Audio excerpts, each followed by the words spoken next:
A história da Bíblia e dos cristãos. Este documentário traz a incrível história de como a Bíblia foi escrita e traduzida desde Moisés até os dias de hoje. Foi muitas vezes queimada, banida e ridicularizada por décadas, desde a época dos imperadores romanos e monarcas ingleses. Mas a palavra de Deus não pode ser contida. Grandes estudiosos da palavra, tradutores, reformadores, pregadores e escritores, pessoas inspiradas por Deus, lutaram e deram suas próprias vidas para proteger a Bíblia e levar a mensagem de salvação e esperança a todas as pessoas através dos séculos. A Bíblia levou 1.600 anos para ser escrita e 40 autores a escrever em 3 línguas diferentes. A Bíblia começou sendo feita oralmente por Deus e depois escrita por Moisés. Essas pessoas eram ungidas e falaram por Deus. Tudo que foi escrito não foi dado por vontade humana, mas veio da vontade de Deus. Tudo que foi escrito foi dividido em 2 testamentos, reunidos em 66 livros, 39 livros do Velho Testamento e 27 livros no Novo Testamento.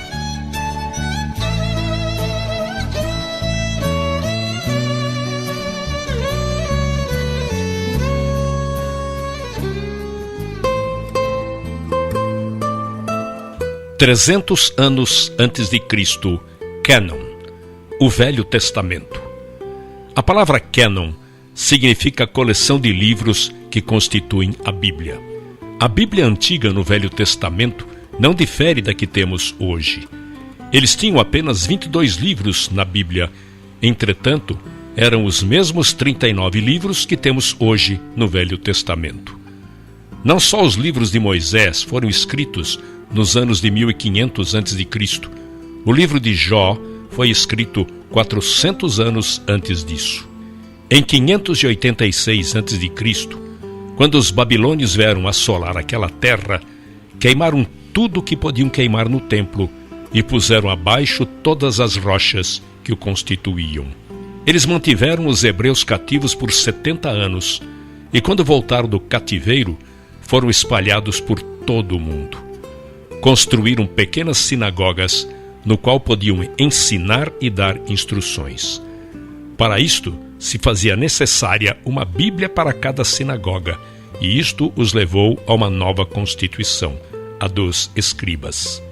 A escrita era primitiva, e não havia letra minúscula, e nem sinais de pontuação. Não havia espaço entre as palavras, e eles escreviam do lado direito do papel para a esquerda. Eles eram exigentes, se autorregulavam da seguinte forma: podiam usar apenas peles de animais limpos. Cada página não podia ter menos que 48 linhas e nem mais que 60. A tinta usada deveria ser preta e de uma receita especial, e deveriam pronunciar cada palavra em voz alta que estava sendo escrita. Deveriam limpar a caneta e se lavar por inteiro antes de escrever a palavra Jeová. Toda vez que escreviam, deveriam ter uma revisão em 30 dias. As letras, palavras e parágrafos deveriam ser contados. Os manuscritos só poderiam ser guardados em lugares sagrados. Antes da invenção da imprensa, este processo sacrificante contribuiu para a notável precisão das escrituras quando comparadas com as recentes descobertas arqueológicas. 250 a.C., a influência grega. Quando Alexandre o Grande conquistou o mundo, era uma época de racionalismo filosófico. Haviam estrelas como Platão, Sócrates e Aristóteles. O homem vivia se questionando, mas eles não tinham respostas para as próprias perguntas. Deixavam na mente humana um vácuo, um vazio, algo que precisaria ser preenchido. Quando Alexandre morreu em 323 a.C., o mundo se tornou bilíngue e o grego era a segunda língua mais falada. Por isso, se tornou importante haver uma tradução dos inscritos judaicos para o grego. Nesta época, não era chamado de Bíblia. Por volta do ano 285 a.C., havia vários judeus que faziam parte da subcultura egípcia. Demétrios de Palerum, considerados apócrifos ou não canônicos, por não serem considerados inspirados por Deus. 0 a.C. a 90 depois de Cristo, a compilação do Novo Testamento. Se pegarmos o primeiro século e vermos os fatos, teríamos 3 situações. O primeiro seria o período da verdade viva, no tempo em que Jesus viveu. Suas palavras foram importantes. Ele era poderoso em palavras e atos. Suas palavras eram oráculos e seus atos milagres. O segundo período seria do ano 33 aos 50 depois de Cristo. Eles não se preocuparam em escrever, pois acreditavam que ele voltaria em breve. Mas quando se chega no período de 50 a 90 depois de Cristo, é o período da comunicação escrita. Foi nesta época que certas condições ocorreram que se exigia a escrita de cartas, e estas cartas se tornaram a base do Novo Testamento. Hoje, estes manuscritos do Novo Testamento estão guardados na Universidade de Manchester, na Inglaterra. A Bíblia nos foi dada em fragmentos e os paleógrafos tiveram que juntar vários fragmentos para que tivéssemos uma cópia completa.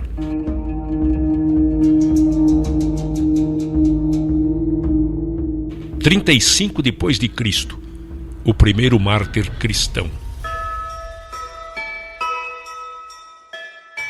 Havia-se passado 7 anos após a ressurreição de Cristo e um problema surgiu entre as viúvas gregas e hebraicas. Selecionaram 7 homens, nos quais chamaram diáconos. Todos possuíam um nome grego. 2 deles se chamavam Filipe e Estevão. Estevão foi diante do Sinédrio acusando de terem assassinado o Messias e, baseado numa passagem de Isaías, afirmava que Deus não habitava em um único lugar. Levantou ira tanto aos saduceus quanto aos fariseus. Eles o apedrejaram.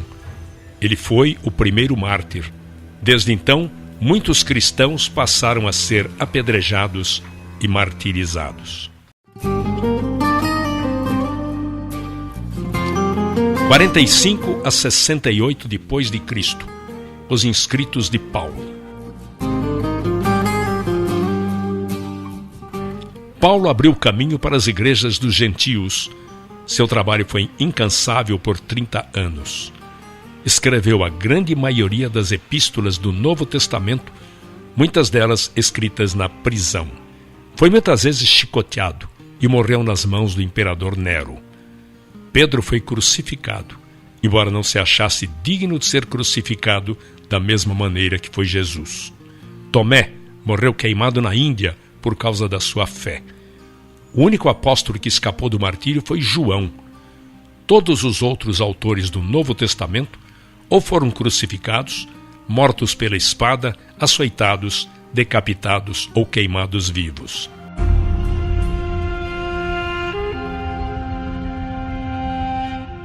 A expansão.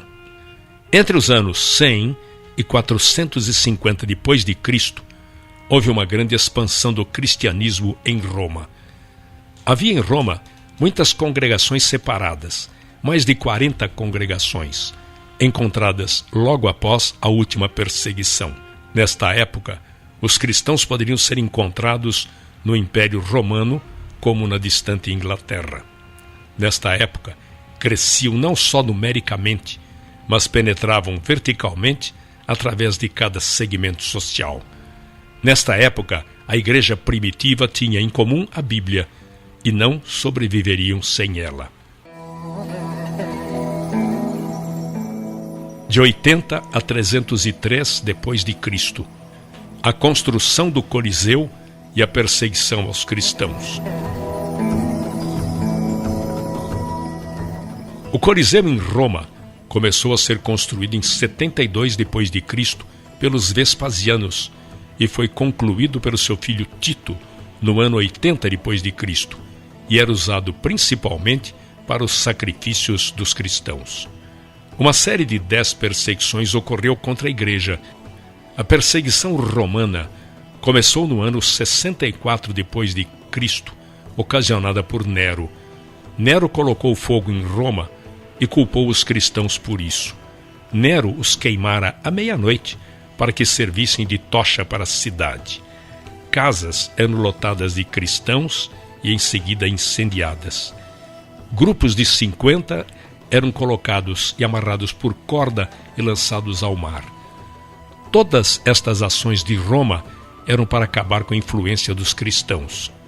Existiam 4 razões para as perseguições. Primeiro, era política. Os cristãos se reuniam à noite em lugares clandestinos e tinham medo de que formassem grupos políticos. Segundo, era religiosa. Eles se recusavam a oferecer incenso no altar para César. Terceiro, social. Eles tinham uma maneira de vida distinta. Acreditavam que todos os homens eram iguais.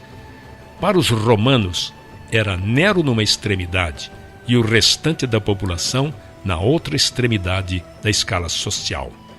Quarto, razão financeira. Os romanos viviam também de fabricar estátuas e esfinges, pequenas imagens de idolatria da deusa Diana. A última das séries de 10 perseguições foi realizada em 303 d.C. por Diocleciano. Diocleciano ascendeu socialmente pela via militar e se tornou comandante do imperador Caro. Com sua ascensão ao poder, Diocleciano pôs um fim à crise do terceiro século. Indicou um oficial, seu colega militar, Maximiano, para o cargo de Augusto, na prática, co-imperador, e indicou Galério e Constâncio como Césares, co-imperadores de menor estatura. Sob este sistema de tetrarquia, ou governo de 4, cada imperador tinha autoridade sobre 1/4 do império, embora fosse um governo conjunto.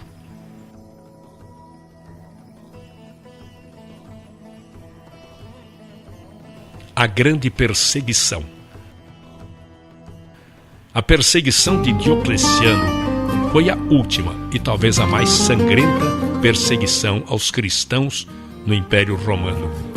Em 303, estes imperadores, os tetrarcas, emitiram uma série de éditos em que revogavam os direitos legais dos cristãos e exigiam que eles cumprissem as práticas religiosas tradicionais. Ele decretava fim de todas as reuniões, deposição de todos os oficiais, o encarceramento de todos aqueles que insistiam com a desobediência. Todos os livros escritos deveriam ser confiscados e queimados. Houve uma grande destruição dos escritos nesta época. Exigiam o sacrifício universal, ordenando a realização de sacrifícios às divindades romanas. Embora as leis voltadas às perseguições estivessem sendo anuladas por diversos imperadores nas épocas subsequentes, o fim das perseguições aos cristãos foi marcado pelo Édito de Milão, de Valério Licínio e Constantino. Foram 241 anos de perseguições, mas mesmo diante de tal situação, os cristãos cresciam grandemente.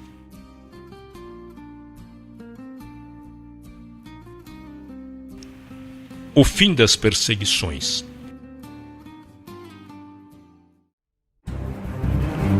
Constantino I, ou Constantino o Grande, entrou para a história romana como o primeiro imperador romano a se converter ao cristianismo.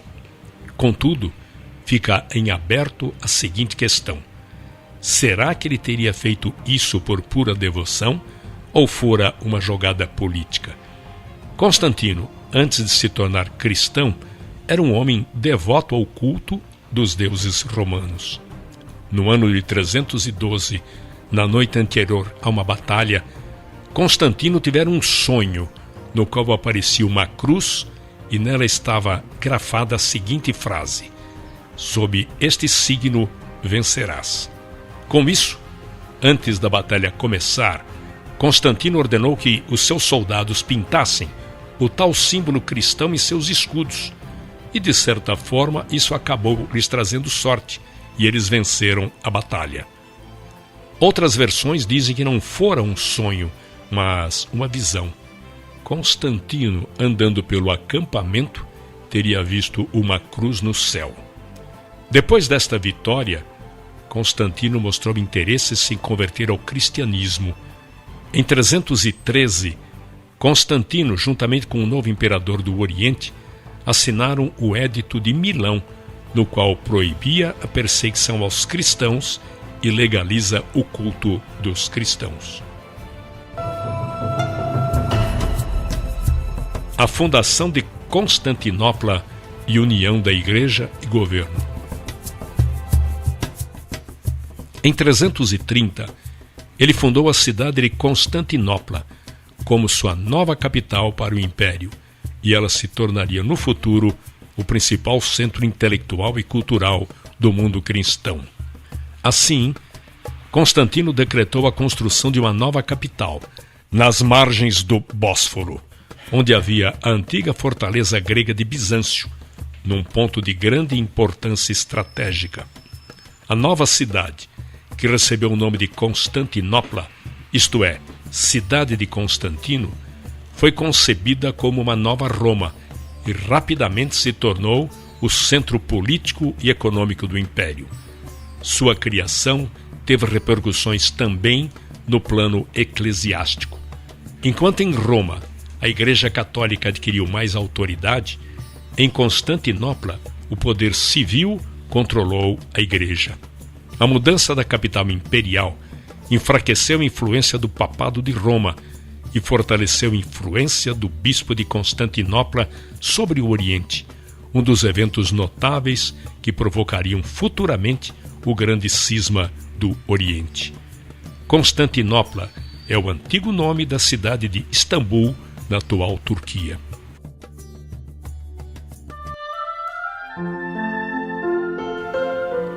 367 a 397 depois de Cristo, a canonização da Bíblia. Foi neste tempo que um grande teólogo da época, Atanásio de Alexandria, iniciou a cruzada por Novo Testamento canonizado. Atanásio foi o 20º arcebispo de Alexandria, como Atanásio I de Alexandria. Seu episcopado durou 45 anos, dos quais 17 ele passou exilado, em 5 ocasiões diferentes e por ordem de 4 diferentes imperadores romanos. A palavra cânon significa régua, quadro de medidas, um nivelador ou pesos ideais para equilibrar uma balança. Em relação à Bíblia, significa a regra usada para determinar se um certo livro poderia ser medido satisfatoriamente de acordo com um padrão. A palavra foi primeiramente utilizada por Atanásio no século IV. Em 367 d.C., Atanásio listou pela primeira vez nos registros da história os 27 livros do Novo Testamento. Em 397 d.C., o Concílio de Cartago deu a primeira aprovação oficial para os 27 livros do Novo Testamento. A Bíblia se tornara completa.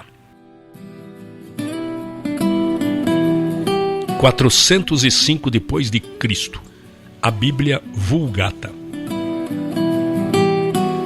Jerônimo, em 405 depois de Cristo, levou 16 anos de sua vida para traduzir a Bíblia diretamente do hebraico para o latim. Seus pais eram cristãos e enviou Jerônimo a Roma para estudar filosofia. Lá se converteu ao cristianismo e se batizou nas águas. Isto causou um efeito profundo em sua vida. Ele dedicou toda a sua vida a aprender a língua hebraica. Ele era grande amigo de Damaso I, que depois veio a se tornar papa, e a seu pedido dedicou-se a esta tradução. pois não havia ninguém mais qualificado que Jerônimo para fazer a tradução. Aí ele se mudou para Jerusalém para viver uma vida monástica e se dedicou totalmente a esta tarefa de traduzir toda a Bíblia para o latim. Foi a primeira e por séculos a única versão da Bíblia que traduziu o Velho Testamento diretamente do hebraico e não da tradução grega conhecida como Septuaginta. No Novo Testamento, São Jerônimo selecionou e revisou textos e traduziu também para o latim. Chama-se, pois, Vulgata a esta versão latina da Bíblia. Vulgata quer dizer edição, tradução ou leitura de divulgação popular, que foi usada pela Igreja Católica Romana durante muitos séculos e ainda hoje é fonte para diversas traduções. O latim se tornara cada vez mais importante nos negócios do Império. No ano de 405 d.C., sua missão havia sido concluída, e ele morreu em 420 d.C. Na verdade, este se tornou o instrumento que bloqueava qualquer outra vulgata. Foi tão altamente admirada que as gerações posteriores resolveram proibir qualquer outra tradução. O latim se tornara a língua oficial da Igreja e, com isto, todas as outras traduções da Bíblia foram proibidas. O bom se tornou um inimigo. Isto, de fato, privou o povo da Bíblia e deixou o mundo afundado na escuridão da Idade Média. 550 d.C. A escuridão da Idade Média. A Igreja foi o poder absoluto nesta época, mas este é um triste capítulo na história do cristianismo. A Bíblia ficaria trancada e restrita aos conventos. Foi confinada a um pedestal e poucos privilegiados a podiam ler. Este é um triste capítulo na história da era cristã que levou centenas de anos até que viesse a Reforma. Enquanto isso, a Igreja era consumida com seus objetivos políticos e isto resultou nas cruzadas e outras atrocidades. Um número incontável de vidas foram ceifadas e a Igreja institucionalizada foi responsável por tudo isto. A tradução da Bíblia em inglês, 1324 d.C., John Wycliffe. John Wycliffe nasceu em Londres em 1324 e viveu 60 anos. Ele foi como a raiz que surge em solo árido. Tinha uma mente extraordinária. Viveu numa época de transição. Aos 16 anos, mudou-se para a cidade de Oxford para estudar na Escola de Artes e fez doutorado em teologia. Nos últimos 12 anos, passou dando aulas na Universidade de Oxford.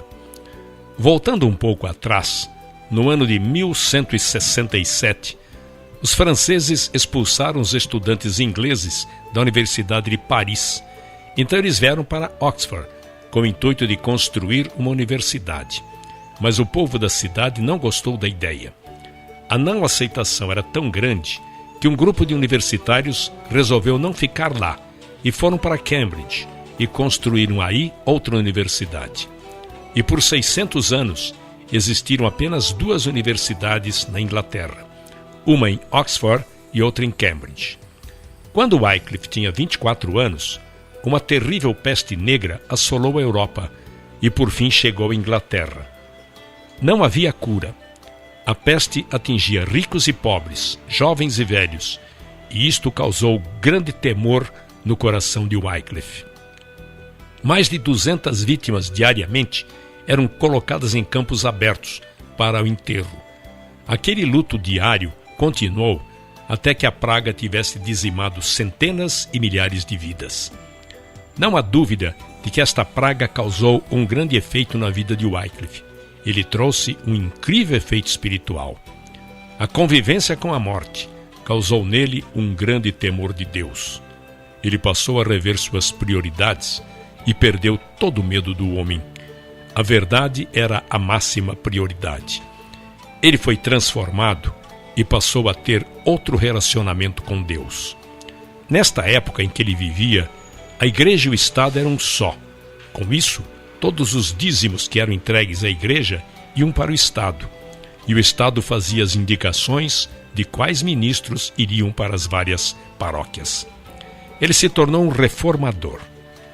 Segundo ele, o que era certo, e o que era errado, errado, e discordava das muitas práticas da igreja. Assim, nasceu o reformador.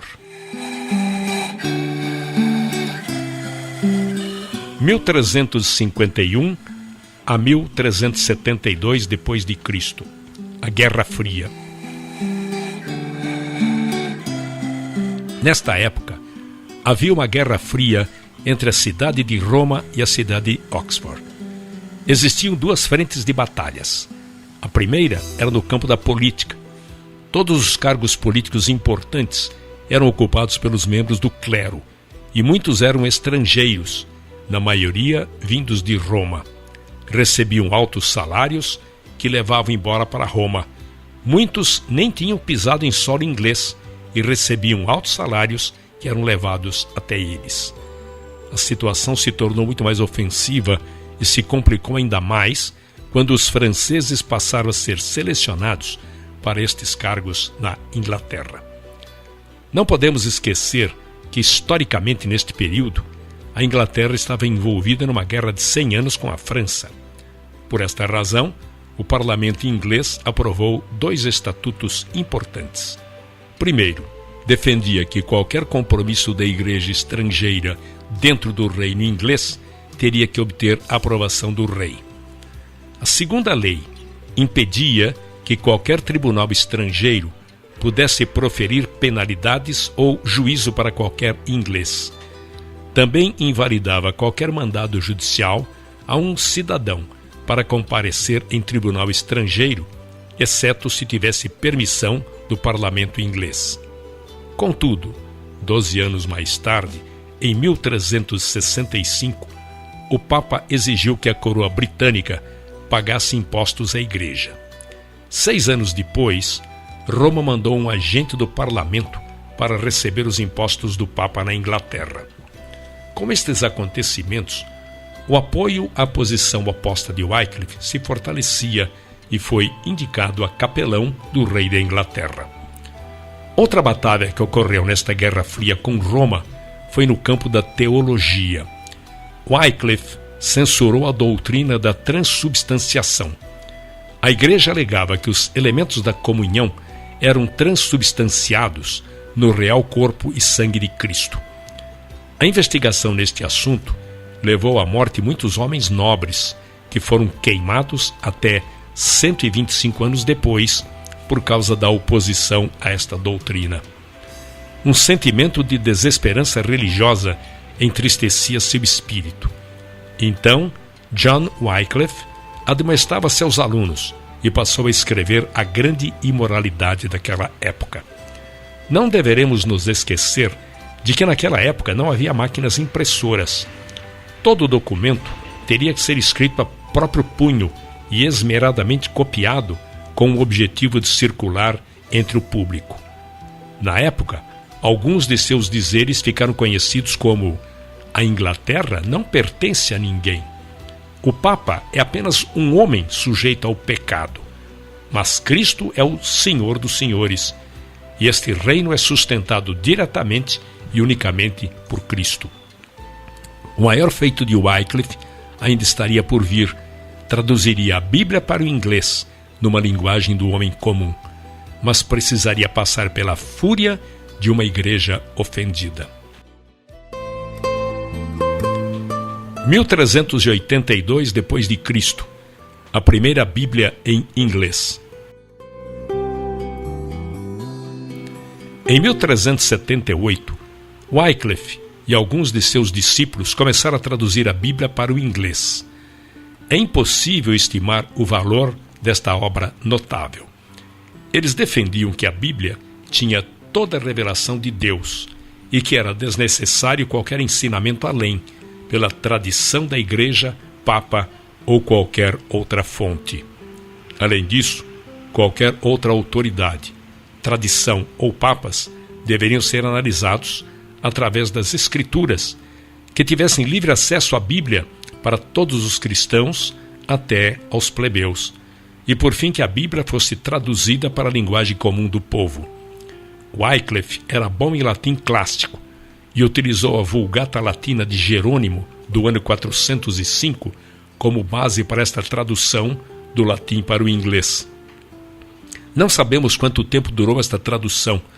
Sabemos que iniciou quando lecionava em Oxford e terminou em 1380 o Novo Testamento. Wycliffe sabia que terminaria seus dias numa masmorra, numa das 7 colunas de Roma ou numa fogueira em Londres. Em 1382, concluiu o Velho Testamento. Pela primeira vez, o povo da Inglaterra teria a Bíblia em sua própria língua. Para reproduzir uma de suas Bíblias, toda escrita à mão, levou 10 meses. Estas Bíblias custavam algo de 30 a 40 libras, ou seja, 9.600 centavos. Lembre-se de que, nesta época, uma galinha poderia ser comprada por 2 centavos e um porco por 4 centavos. As pessoas traziam um peso de feno para poder adquirir o Novo Testamento por um dia. Alguns davam o valor de um dia de trabalho para pagar uma página da Bíblia. Através de Wycliffe, foi liberada uma força incrível na Inglaterra e trouxe luz à escuridão. Os discípulos de Wycliffe pegaram a Bíblia traduzida por ele e, como uma semente, a plantaram por toda a Inglaterra. Em 1428, seus ensinamentos se alastraram de tal forma que a Igreja censurou seus escritos, desenterraram seus ossos, os queimaram e os lançaram num rio. Eles queriam apagar de uma vez por toda a influência de sua heresia. A partir deste evento, a palavra de Deus atingiu os confins da terra na época. As suas ideias tiveram grande influência no continente europeu. Alguns de seus discípulos e alunos de Oxford levaram cópia para Boêmia, onde hoje é a Tchecoslováquia. Lá foi o berço de um grande movimento cristão, conhecido como Irmãos da Morávia, ou Igreja dos Moravianos. 1395 a 1536 depois de Cristo. Mártires da Bíblia. Após a morte de Wycliffe, seus seguidores continuaram a seguir independentes da Igreja Romana. Eles acreditavam no sacerdócio de todo e qualquer fiel, que era perfeitamente possível realizar sacramento sem autoridade de um bispo. E além disso, havia um tremendo contraste entre os seguidores de Wycliffe e os sacerdotes romanos. Os seguidores de Wycliffe eram pessoas pobres. Os sacerdotes romanos tinham uma opulência que os tornavam claramente contrastantes. Quando saíam para pregar, pregavam usando a linguagem do povo. Já os sacerdotes romanos realizavam os cultos na língua morta do latim. Isto proporcionou que a Bíblia fosse rapidamente disseminada na Inglaterra. Tornaram-se tão fortes e corajosos que passaram a pregar cartazes com lemas em todos os lugares. Em 1395, fizeram uma solicitação ao Papa para abolir o celibato, a transubstanciação, as preces aos mortos e oferendas às imagens.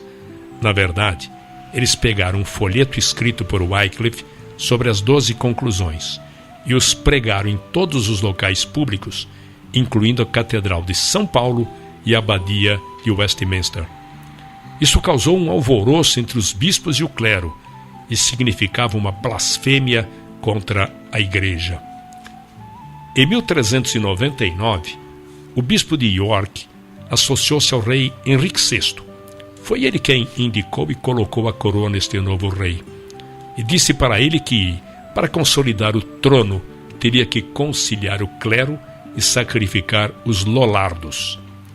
Lollardos era um termo ofensivo dado aos seguidores de Wycliffe e significava resmungões. O rei Henrique respondeu que seria o protetor da igreja. 2 anos depois, em 1401, o ato de queimar hereges foi sancionado pelo parlamento. Após 2 dias da aprovação deste projeto de lei, começaram a acender fogueiras nos campos de Londres para que queimassem vivos aqueles que não se retratassem. Um enorme, nobre exército de cristãos morreu queimado por exercerem sua fé por toda a Inglaterra durante os próximos anos. Mesmo assim, 125 anos mais tarde, os cristãos ainda eram tão numerosos e ativos quanto foram na época de Wycliffe e começaram uma reforma que literalmente viraria a Europa de cabeça para baixo.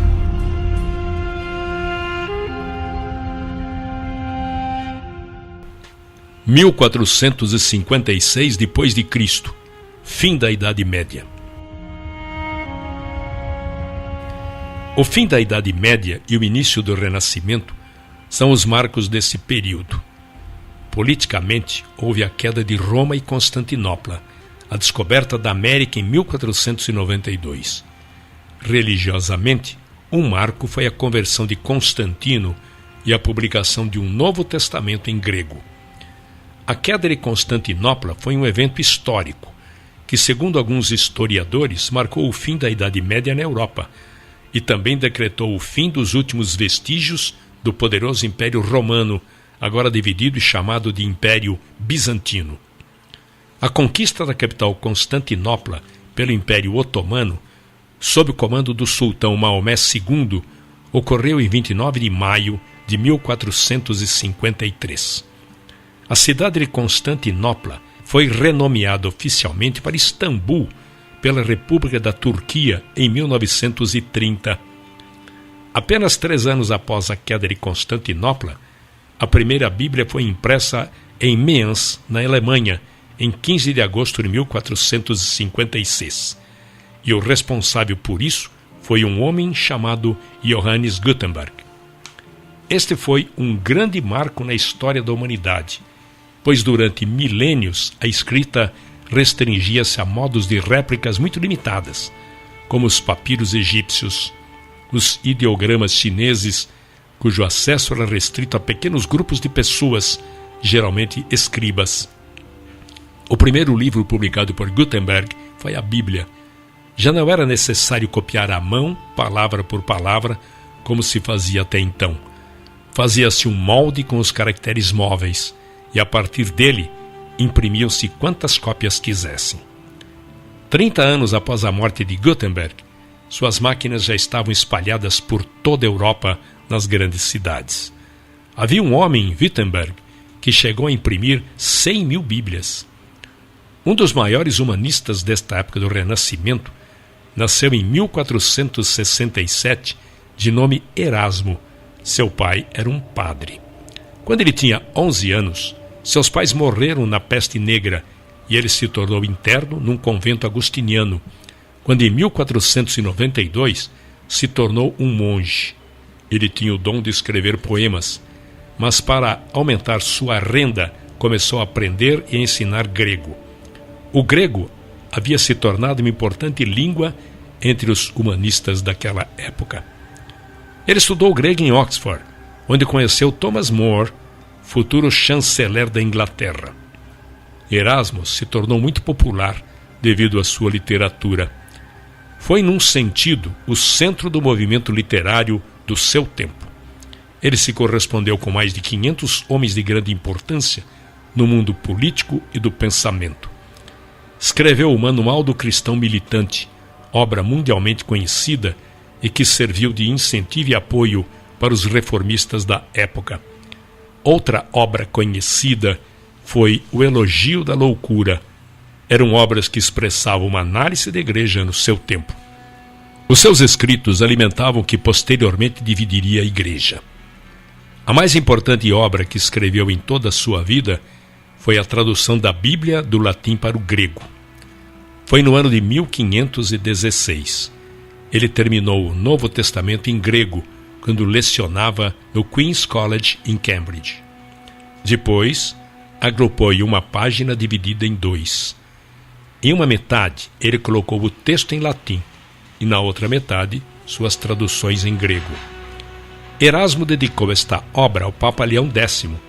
Isto lhe assegurou, em parte, certa simpatia da Igreja e garantiu a ele a permissão de vender o produto. Esta obra caiu no chão como uma semente. Não há outra maneira de descrever, pois Martinho Lutero passou os olhos naquilo e traduziu do grego para o alemão de sua época, e deu a Bíblia para os alemães. Foi exatamente o que Zwingli e Calvino fizeram pelas pessoas que viviam na Suíça, e exatamente o que William Tyndale fez pelas pessoas que viviam na Inglaterra. Este texto foi o que serviu de referência para que o rei King James fizesse sua tradução em 1611. 1517 depois de Cristo, a Reforma.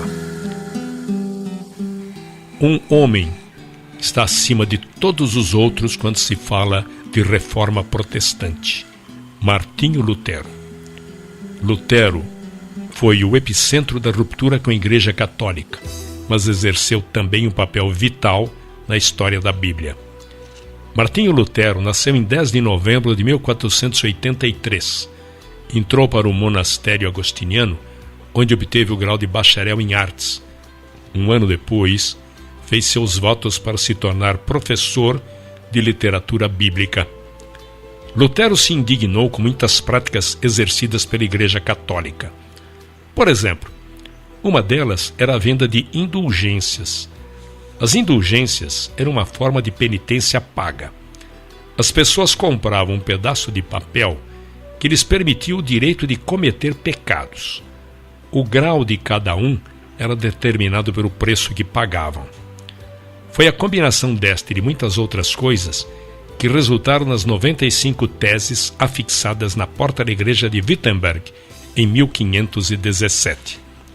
Nestas teses, ele atacava veementemente a igreja e discordava de qualquer doutrina que não fosse fundada nas Escrituras. Na Alemanha, em 1521, Lutero queimou publicamente a bula papal e a sua literatura se tornou bastante ativa. A obra mais importante de Lutero foi a tradução do Novo Testamento em grego de Erasmo para o alemão. Lutero não foi o único responsável pela reforma europeia. João Calvino foi o responsável por traduzir a Bíblia para o povo da Suíça. Se o luteranismo ou protestantismo nasceu em Wittenberg, então o presbiterianismo nasceu em Genebra. João Calvino era um teólogo francês, nascido em 10 de julho de 1509. Foi um humanista, nunca foi ordenado sacerdote. Depois de seu afastamento da Igreja Católica, foi porta-voz do movimento protestante, pregando em igrejas e acabando por ser reconhecido por muitos como padre. Fugiu para Genebra em 1536, onde faleceu em 1564. Genebra tornou-se definitivamente um centro do protestantismo europeu, e João Calvino permanece até hoje uma figura central na história da cidade e da Suíça. Quando Martinho Lutero escreveu suas 95 teses, em 1517, Calvino tinha 8 anos de idade, e a forma de protestantismo que ele ensinou e viveu é conhecida pelo nome de calvinismo. Calvino era incomparável na área da doutrina. Em 1542, havia o surto da peste negra em Genebra. A peste negra permanecia um fenômeno incompreensível. Para lidar com a epidemia, era normal que se multiplicassem os casos de feitiçaria e de rituais para combater a peste. Assim, os rebeldes cristãos, os protestantes, eram perseguidos e acusados de bruxos e feiticeiros. Muitos eram queimados vivos, eram os culpados pelas desgraças e castigos de Deus. Não há dúvidas de que, quando se fala em reforma, pensamos na Alemanha de Martinho Lutero, na Suíça de João Calvino, na Escócia de John Knox e na Inglaterra, Thomas Bilney. Bilney nasceu por volta de 1495 na Inglaterra. Era aluno do Trinity College, especializado em direito canônico. Teve acesso à Bíblia proibida de Erasmo. reunia-se num bar para estudar e discutir a Bíblia entre seus amigos. Muitos se tornaram seus seguidores. Um deles chamava-se William Tyndale, que posteriormente veio traduzir o Novo Testamento do grego para o inglês. William Tyndale foi um pastor protestante, mestre em artes pela Universidade de Oxford. Traduziu a Bíblia para o inglês moderno. Seu objetivo foi fazer o Novo Testamento um livro tal que todo menino de arado pudesse tê-lo e se tornasse mais conhecedor das Escrituras que o próprio clero.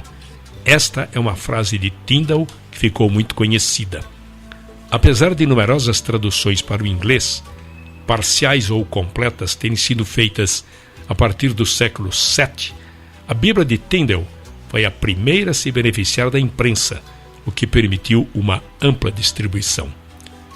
Foi em Cambridge que Tyndale descobriu o poder regenerador da Bíblia. Lá se uniu ao grupo de estudos liderado por Bilney. Ele sabia que este despertar estava restrito a Cambridge, em função da cultura. Assim, a razão de sua vida e a causa de sua morte foi traduzir a Bíblia para a linguagem do homem comum. Tyndale era um excelente erudito em grego e também um grande debatedor das Escrituras. Uma vez, um religioso provocou Tyndale dizendo: melhor viver sem a lei de Deus do que a do Papa. Tyndale retrucou: eu desafio o Papa e todas as suas leis, se Deus poupar minha vida por muitos anos, e farei com que um menino que conduz o arado saiba mais sobre as Escrituras do que você. Tyndale ficou conhecido como o pai da Bíblia inglesa. Apelou para o bispo de Londres para que revogasse a lei contra os lollardos, que proibia o uso da Bíblia que não fosse latim, mas foi em vão. Tyndale então resolveu se exilar na sua terra natal e rumou para Wittenberg, na Alemanha, para terminar a tradução do Novo Testamento. Lutero e Tyndale ficaram amigos e ligados pelo mesmo lema, só nas Escrituras. A cidade se tornou um refúgio para o foragido. Em 1525, finalmente, conseguiram imprimir clandestinamente no interior da Alemanha algumas destas cópias finalizadas do Novo Testamento. Acharam que seria mais fácil contrabandear estes livros dentro de sacos de farinha que estavam sendo importados pela Inglaterra. Assim, milhares destas Bíblias de Tyndale estavam atingindo a costa da Inglaterra. Tyndale defendia as teses da Reforma Protestante, muitas das quais eram consideradas heréticas, primeiro pela Igreja Católica, depois pela Anglicana. As Bíblias, traduzidas por Tyndale, foram proibidas e banidas pelas autoridades.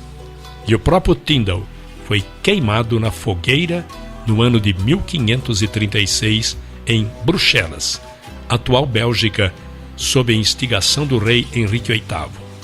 Suas últimas palavras enquanto queimava foram: Senhor, abra os olhos do rei da Inglaterra, o que de fato aconteceu anos depois.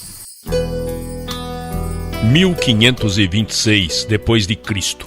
Queime-os. A oposição que surgiu ao movimento da reforma na Inglaterra vinha da Igreja Oficial, da Coroa e do humanismo. Muitos homens bons e tementes a Deus perderam suas propriedades, definharam na prisão e muitos morreram queimados em postes. Todos eram considerados culpados por possuir ou distribuir o Novo Testamento de Tyndale ou mesmo levantar fundos para as operações de Tyndale. Em 1532, Smithfield era o lugar ou campo escolhido na Inglaterra onde as pessoas eram levadas e queimadas em praças públicas por crimes religiosos.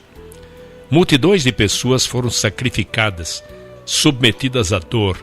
Eram humanos como nós. Seus ossos eram frágeis. Muitos eram fortes, outros caíam no desespero.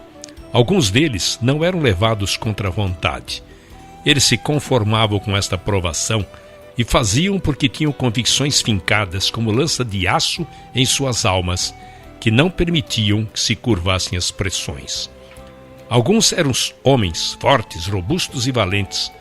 Outros eram mulheres e crianças fracas, frágeis e sensíveis. Mas todos eles foram heróis. 1534 d.C. O rei, chefe supremo da Igreja na Inglaterra. A influência do rei Henrique VIII na Reforma e na história da Bíblia. O rei Henrique VIII casou-se com Catarina de Aragão e tiveram 6 filhos, mas apenas uma menina sobreviveu à infância. Esta filha ficou conhecida como Maria, a Sanguinária. O rei culpou Catarina pelo fracasso em lhe proporcionar um filho. Apaixonou-se por uma fina moça protestante chamada Ana Bolena, a qual não tinha intenção de se tornar sua amante.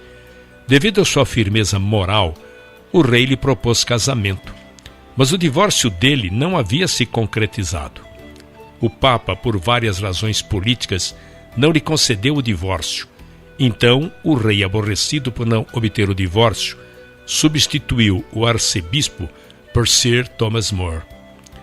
Em 1534, o parlamento sancionou uma lei designando o rei supremo chefe da Igreja na Inglaterra.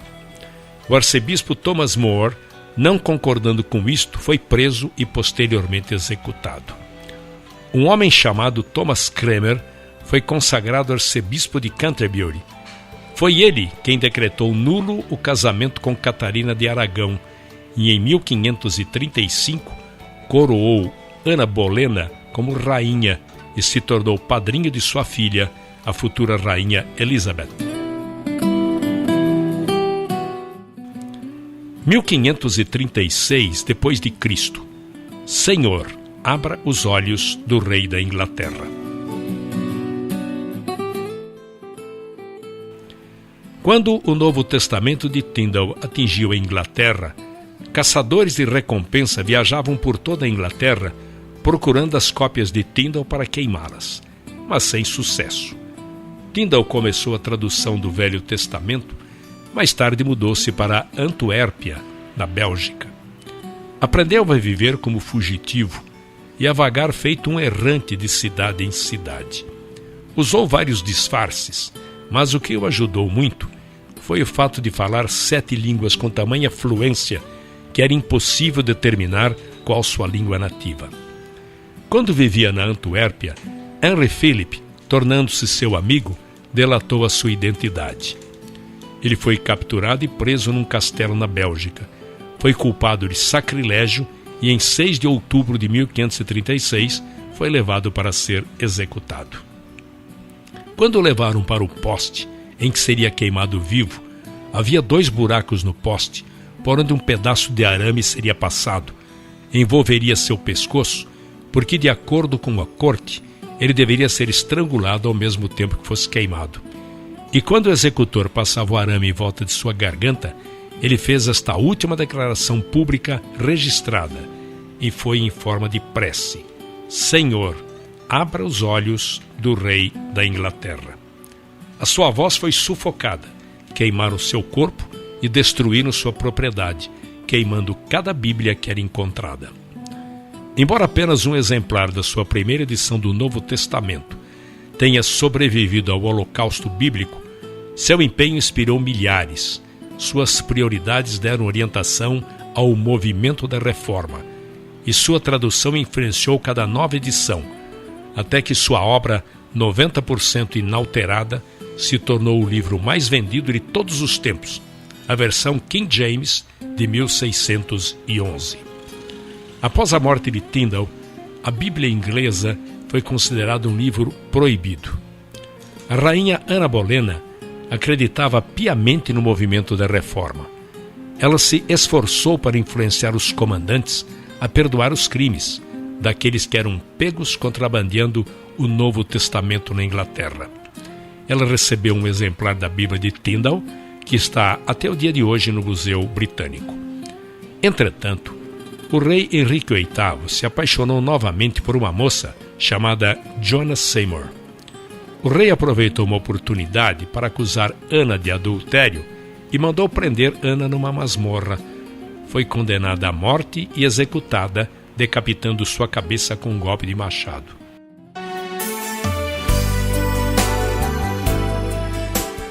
Em 1538 d.C., a primeira Bíblia autorizada.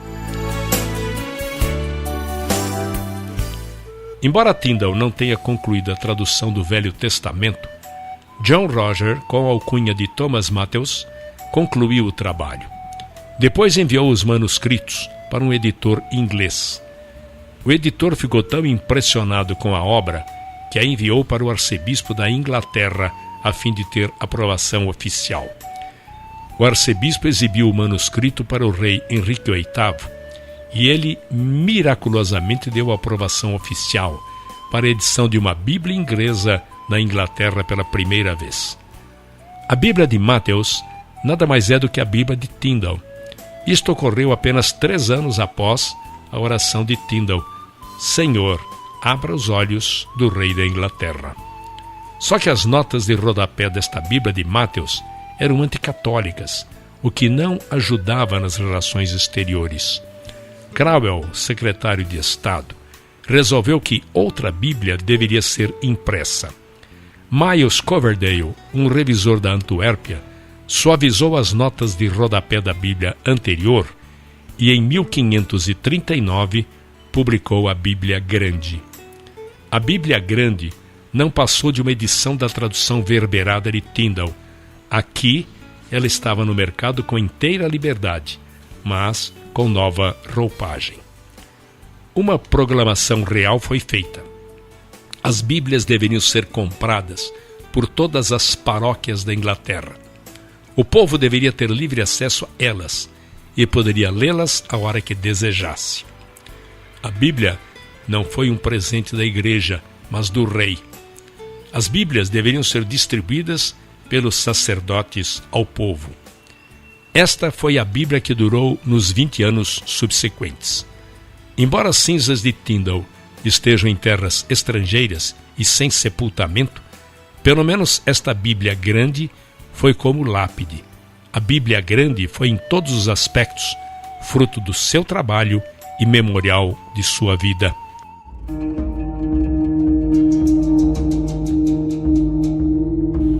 A ira de Maria Sanguinária. Henrique VIII foi marido de 6 mulheres, amante de muitas concubinas e pai de muitos filhos ilegítimos. Apenas 3 filhos legítimos sobreviveram à infância: Maria, Elizabeth e Eduardo. Em 1546, Eduardo se tornou herdeiro do trono aos 9 anos de idade. Tinha ele influência da doutrina reformadora e era um verdadeiro protestante. Contudo, sua saúde era fraca e após 6 anos no trono, faleceu. A filha mais velha, Maria, assumiu ou herdou o trono. Foi totalmente oposta ao seu irmão. Era filha de Catarina de Aragão e tinha na sua mente as lembranças infelizes que ocorreram com sua mãe. Como o casamento de sua mãe foi considerado ilegal, ela foi tida como filha bastarda. Muitas vezes serviu de dama de companhia a sua irmã Elizabeth. Tinha 20 anos de idade quando sua mãe morreu. Teve uma vida muito atormentada. Maria apresentava um temperamento dócil no início do seu reinado, mas as atitudes e pressão mudaram. O fervor religioso se tornou evidente. Uma nuvem negra pairou sobre a causa dos reformistas na Inglaterra. Ela jurou vingança ao arcebispo Cranmer, que havia aprovado o divórcio de sua mãe com o rei, tornando-a ilegítima e mudado a religião da Inglaterra para o protestante. Prendeu todos os bispos que apoiaram seu pai. A leitura da Bíblia voltou a ser proibida na Inglaterra. E muitos reformadores migraram para outros países da Europa, como Genebra, na Suíça, pois muitos estavam sendo perseguidos, presos e queimados na Inglaterra. Alguns anos mais tarde, após mais de 300 pessoas terem sido condenadas à morte na fogueira, Maria Sanguinária morreu devido a uma enfermidade. Em 17 de novembro de 1558, Elizabeth, sua meia-irmã, subiu ao trono. Elizabeth repetiu tudo que seu meio-irmão Eduardo tinha feito. Cada paróquia deveria ter um exemplar da Bíblia completa e suspendeu a perseguição aos cristãos.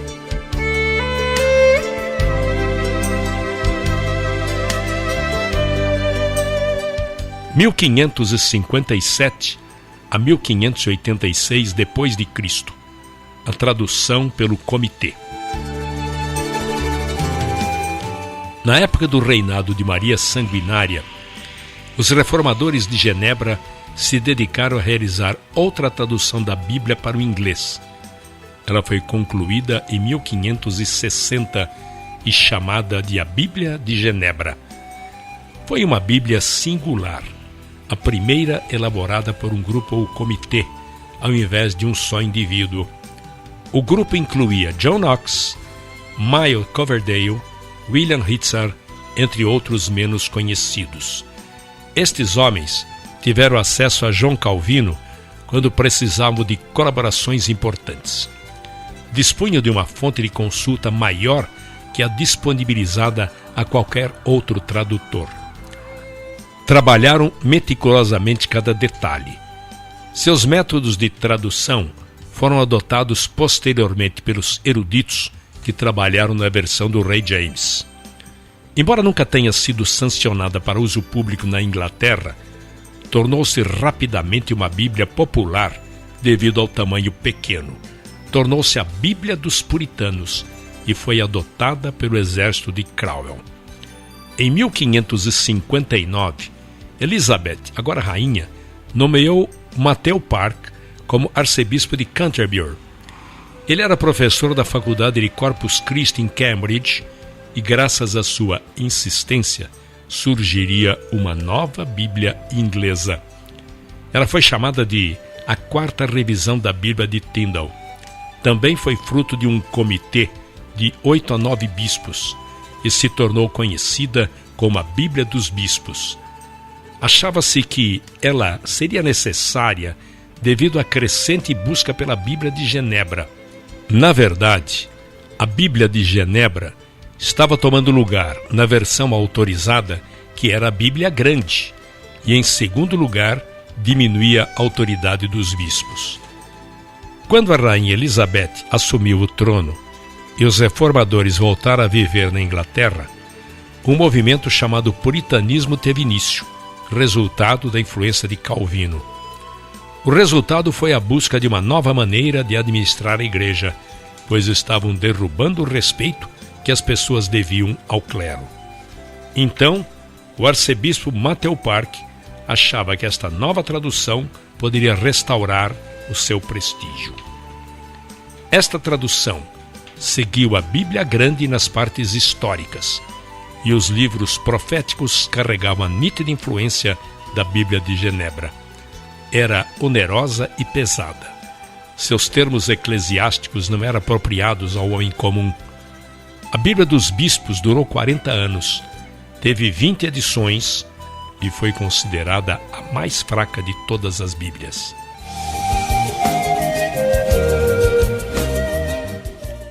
Em 1611 depois de Cristo, o livro mais vendido de todos os tempos. Elizabeth morreu, e como não deixou filhos, Jaime VI da Escócia, filho de Maria Stuart, se tornou herdeiro do trono inglês. Foi criado com fortes convicções protestantes e convertido por John Knox, era presbiteriano por convicção. Um grupo de pessoas lhe entregou uma petição milenar e tratava de uma petição de 800 puritanos, no qual pediam ao rei que abolisse certos rituais religiosos. Isto levou Jaime, primeiramente, a fazer uma investigação sobre estas solicitações, que supostamente estariam em desacordo com a Igreja. Em 1604, o Dr. John Reynolds, líder do grupo puritano, alegou que a existência da Bíblia dos Bispos era a confirmação da inferioridade de outras traduções, quando comparada com a edição de Genebra. Seu argumento era incontestável. Ou a Bíblia de Genebra passaria a ser a versão autorizada, ou teria de ser elaborada uma edição melhor. A última sugestão mexeu com a vaidade do rei, e assim, em 22 de junho de 1604, o rei anunciou a escolha de 54 homens que trabalhariam sob a liderança de William Bancroft, bispo de Londres. O trabalho só começou 3 anos depois, com a nomeação de 47 tradutores. Eles foram divididos em 3 grupos, segundo os centros acadêmicos da Inglaterra: Oxford, Cambridge e Westminster, 2 comitês em cada local. Os livros foram separados e cada homem elaborava sua própria tradução. Em seguida, ela era submetida aos outros membros do grupo. Posteriormente, passava pelo crivo dos outros 5 comitês. Depois de revisada, era mandada a um comitê, composto por 12 maiores eruditos, que chegavam a uma conclusão na revisão final. Foi a maior tradução da época, obra dos grandes estudiosos daquela geração. Os conhecimentos do grego e do hebraico ampliaram-se intensamente. Este livro foi considerado a maior obra-prima da literatura inglesa, sem paralelo nas gerações anteriores e até mesmo posteriores. A Bíblia estava destinada a ser o livro mais vendido de todos os tempos.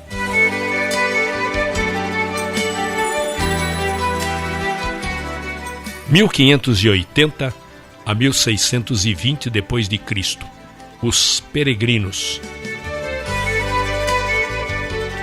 Em 1580, um jovem chamado William Brewster frequentava a faculdade em Cambridge. Adotou a doutrina dos puritanos. Brewster desempenhou papel fundamental na formação de uma nova colônia que formaria uma nação. William Brewster se tornou amigo de outro jovem cujo nome era William Bradford. Em 1602, eles andavam 19 quilômetros até um vilarejo chamado Gainsborough para louvar a igreja separatista. A congregação se considerava uma instituição independente e distinta que deveria somente prestar contas a si mesma.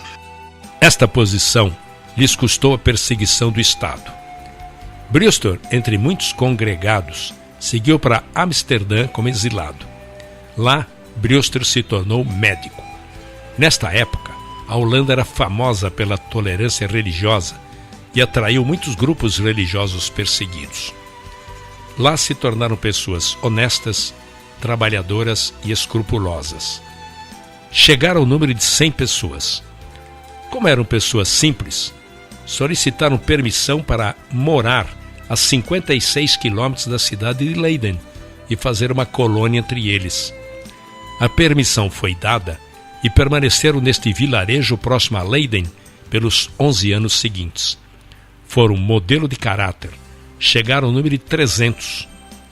No decorrer do tempo, ficou evidente que teriam de se mudar mais uma vez. Eram muitos os fatores. Era difícil ganhar a vida nesse novo mercado. Os jovens estavam se alistando no exército dos Países Baixos e alguns cedendo às tentações da cidade. Pelo fato de serem uma minoria, corriam o risco de serem absorvidos pela comunidade. Para completar, a perseguição estava começando a alcançá-los. 2 livros escritos pelos peregrinos chegaram à Inglaterra e Jaime I queria levá-los a julgamento. Todas estas circunstâncias contribuíram para a escolha da nova terra. Existia um movimento de incentivo à migração, onde eles teriam direito sobre uma extensão de terra obtidos da London Company com direito à autonomia. Um grupo da Inglaterra se uniria a este grupo de Leiden na Holanda e cruzaria o Atlântico em 2 barcos. Uma pinaça chamada Speedwell e um barco de 180 toneladas chamada Mayflower. A jornada ao Novo Mundo teve início em 5 de agosto de 1620. Devido às grandes turbulências e problemas que enfrentaram na viagem, 18 passageiros resolveram interromper a migração para a nova terra e retornaram. Foi resolvido que todos os que seguiriam dali para frente fariam num único barco, no Mayflower. 180 pessoas da igreja de Amsterdã migraram para Virgínia, nos Estados Unidos, em março de 1619, mas apenas 50 chegaram ao seu destino. O excesso de passageiros, as tempestades e as doenças fizeram com que esta viagem quase se tornasse uma tragédia. O Mayflower parou na enseada de Plymouth, em College Hill, em 1620.